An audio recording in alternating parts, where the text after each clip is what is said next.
Assalomu alaykum hammaga. Xo'p, sizda ishlab chiqarish bor kichik yoki ofis bor, yo'qmasam hovlingiz katta.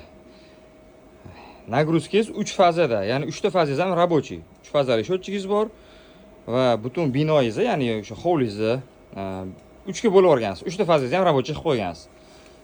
Va stabilizator qo'ymoqchisiz.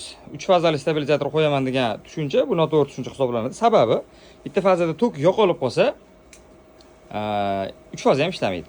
Bitta fazada zamykание bo'lsa ham 3 faza ishlamaydi. Ya'ni 3 fazali stabilizator 3 fazani uzib yuboradi. Shuni hisobiga hamma nagruzkangiz 220 da bo'lsa, nagruzkalaringiz bo'lingan bo'lsa, 3 ta bir fazali stabilizator qo'yishni tavsiya qilamiz. Hadovoy 3 ta 15 talik stabilizator, 15000 volt ampere, o'zi 15 kilovat deyiladi oddiy tilda. Juda sifatli zo'r stabilizator, Laterni, Andeli, Expert Dubaydan keladigan. Buni eng oxirgi partiyasi ham ikkita ventilyatorlari ham qo'shilgan. Mana hozir 3 tasini tekshirib qo'ydik, tayyor qilib. Постоянный mijozlarimizdan bittasi elektrik aka bor, klientlarga qo'yib beradi.